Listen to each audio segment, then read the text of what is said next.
मुझे एक बात बताइए, भारत का ऐसा कौन बच्चा होगा जो अपना सिलेक्शन एसएससी जीडी 2025 में नहीं चाहता। जी हाँ, पूरे भारतवर्ष में लगभग जितने बच्चे तैयारी करना शुरू किए हैं वो सभी चाहते हैं कि उनका फाइनली सिलेक्शन एसएससी जीडी 2025 के लिए हो जाए। लेकिन क्या ये संभव है सभी के लिए? वैकेंसी की संख्या केवल 40,000 है, लेकिन फॉर्म करोड़ों की संख्या में भरी जाएगी, यानी कि वैकेंसी से कई टाइम्स ज़्यादा। तो मैं आपसे एक सवाल करना चाहता हूँ कि क्या हर बच्चे के लिए यह संभव हो पाएगा, और क्या हर बच्चे के लिए असंभव है, और अगर संभव हो पाएगा तो कैसे हो पाएगा, हम उसी के बारे में बात करने आए हैं। तो नमस्कार मेरे सभी प्यारे बच्चों, सभी साथियों, आप सभी का हमारे इस यूट्यूब चैनल रोजगार संघ विपिन में हार्दिक हार्दिक स्वागत एवं अभिनंदन है। प्यारे साथियों, जैसा कि आप सभी जानते हैं कि 5 सितंबर को एसएससी जीडी 2025 के लिए नोटिफिकेशन जारी कर दिए गए। उसमें करीबन 40,000 वैकेंसी दी गई है और इसमें हर बच्चे चाहेंगे कि उनकी जगह बने। लेकिन ये कैसे संभव होगा? देखिए, ये बिल्कुल संभव होगा।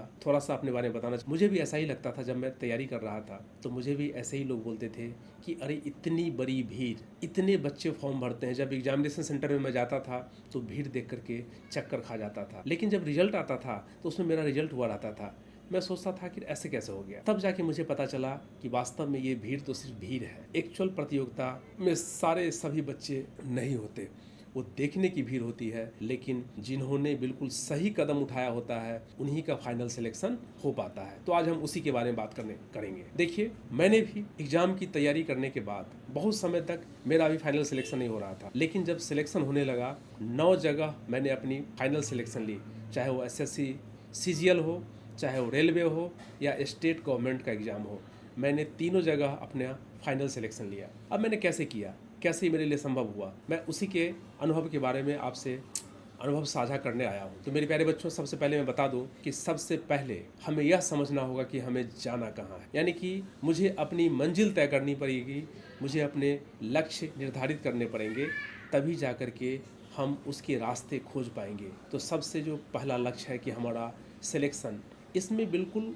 अपने आप पे हमें भरोसा होना चाहिए कि मेरा सिलेक्शन इस बार होगा ही होगा। दुनिया की कोई ताकत मेरा सिलेक्शन होने से नहीं रोक सकती, बशर्ते हमको करना क्या पड़ेगा, जो भी करना पड़ेगा करेंगे, लेकिन हम सिलेक्शन इस बार लेके ही रहेंगे। ऐसी विश्वास के साथ हम अपनी तैयारी शुरू करेंगे और ऐसी विश्वास के साथ ही सही स्ट्रेटजी, सही दिशा में, यानी कि जो हम रास्ता बोले, एक बार जब हमारी मंजिल फिक्स हो जाए उसके बाद हम रास्ता खोज लेंगे कि उस रास्ते से चल करके ही हम वहाँ पहुँच सकते हैं। अगर रास्ता थोड़ा भी गड़बड़ हो गया तो हम वहाँ नहीं पहुँच पाएंगे, भटक जाएंगे। तो आइए मैं आपको बता दें, और एक चीज़ और, कि सबसे पहले हम अपने लक्ष्य को निर्धारित करें कि हमें करना क्या है। चूँकि प्रकृति की एक नियम है, हमारी प्रकृति ने हम सभी मनुष्यों को इस तरीके से बनाया है, डिजाइन किया है कि हम मनुष्य जो कुछ भी सोच पाते हैं और सपने देख पाते हैं और उस सपने के हिसाब से अपने ऊपर विश्वास कर पाते हैं कि हाँ, हमें ये कर लेना है और हम ये कर लेंगे। जिस समय ये विश्वास अपने आप पे हो जाता है, ठीक उसी समय प्रकृति की पूरी कायनात हमारी इस सफलता के लिए अपनी पूरी शक्ति लगा देती है। यह कहावत तो आप जानते ही होंगे। जी हाँ, और यह बात बिल्कुल सही है। चूँकि होता क्या है कि जब हम सपने को साकार करने के लिए हम उस दिशा में एक्शन लेने लगते हैं, काम को गति देने लगते हैं, तो वह लक्ष्य धीरे धीरे हमारे नज़दीक पहुंचता जाता है। इसमें कहीं कोई शक नहीं है। तो आइए उस रास्ते के बारे में ही हम बात करना चाहेंगे।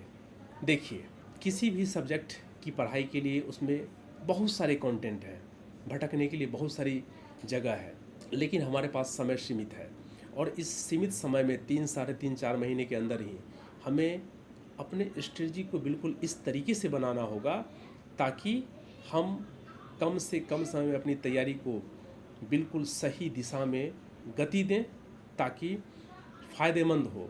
हमें ऐसा नहीं कि बहुत ज़्यादा पढ़ाई करके एग्ज़ाम में जा कर के क्वेश्चन ही ना बने, ऐसी तैयारी नहीं करनी है।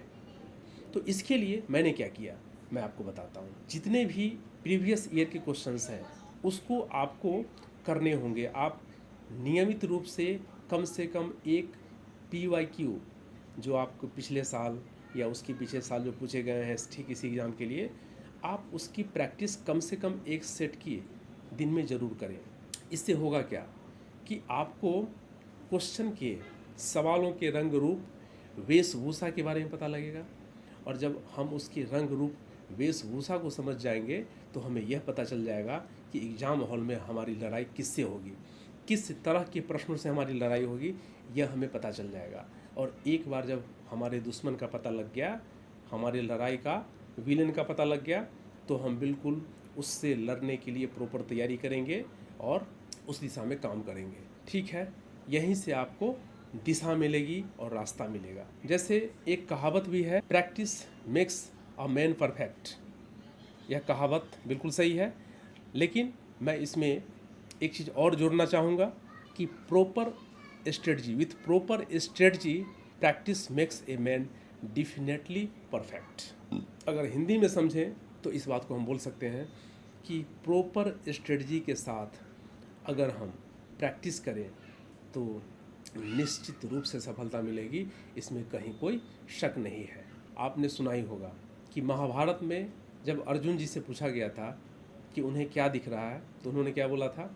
मछली की आँख। जी हाँ, उन्हें मछली की आँख दिखाई दिया था, केवल मछली की आँख। जितने भी वहाँ पे सीखने वाले थे धनुर्विद्या, उनसे जब उनके गुरुओं ने पूछा तो कोई टहनी, कोई पेड़, कोई कुछ, कोई पत्ता, सब तरह के जवाब दे रहे थे।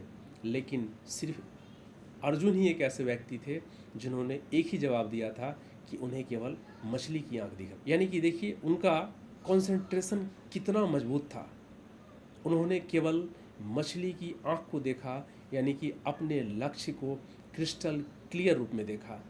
उनके लक्ष्य में बिल्कुल कोई भटकाव नहीं था। उन्होंने बिना इधर उधर भटके हुए बिल्कुल मछली की आँख को देखते हुए और उसमें तीर भेद कर दिया था और अपनी जीत सुनिश्चित की थी। ठीक इसी तरीके से जब एक बार हमें पता चल जाए कि हमें किस तरह के प्रश्नों से लड़ना है, जो हमें PYQ और हम और भी बहुत सारे जो पिछले ईयर्स के प्रश्न पत्र हैं उसकी प्रैक्टिस करके देखेंगे। Maximum practice. बात सुननी अलग चीज़ है, हाँ, प्लान बनाना एक अलग चीज़ है, लेकिन जब तक हम इसको एग्जीक्यूट नहीं करेंगे, एक्शन में नहीं लेंगे, प्रैक्टिस नहीं करेंगे। और जी हाँ, एक बात और, जब भी आप एक सेट की प्रैक्टिस करें एक दिन में, तो सबसे पहले उसके एक्सप्लानेशन भी देखें। प्रैक्टिस करने के बाद उसमें से जो भी चीज़ें गलत हो रही है, आप उसके लिए एक्सप्लानेशन देखें, और एक्सप्लानेशन देखने के बाद फिर आप जब नेक्स्ट प्रैक्टिस सेट करेंगे उसमें आपके स्कोर बढ़ जाएंगे। ठीक इसी तरीके से धीरे धीरे आपके मार्क्स बढ़ने लगेंगे, और जैसे जैसे मार्क्स बढ़ेंगे आपके कॉन्फिडेंस भी बढ़ेंगे। जैसे जैसे आपके कॉन्फिडेंस बढ़ेंगे आपके समय बचने लगेंगे, और जैसे जैसे आपके समय बचने लगेंगे आपको एग्ज़ाम में क्वेश्चंस करने में इतने कम समय लगेंगे कि आपको भी लगेगा कि जादू हो गया। और वास्तव में यह जादू तो बिल्कुल नहीं है, यह आपके द्वारा किए गए लगातार प्रैक्टिस का परिणाम है। लेकिन हाँ, प्रैक्टिस आपको सही दिशा में कर, मैं इसी के बारे में आपसे बात करने आया था। अगर आप इस तरह के स्ट्रेटजी को अपना करके अपना सिलेक्शन SSC GD 2025 में बिल्कुल पक्का करना चाहते हैं तो आप इस स्ट्रेटजी को ज़रूर अपनाएं। अपने दोस्तों के साथ भी इसे शेयर करें, सबका फ़ायदा पहुंचाएं और ख़ुद अपना भी फ़ायदा करें। आप सभी को ढेर सारी शुभकामनाएं। तब तक आप बिल्कुल जोश से भरे रहें और अपने लक्ष्य के तरफ मछली की आँख को देखते हुए उसको चीरने के लिए बिल्कुल तत्पर रहें, सजग रहें।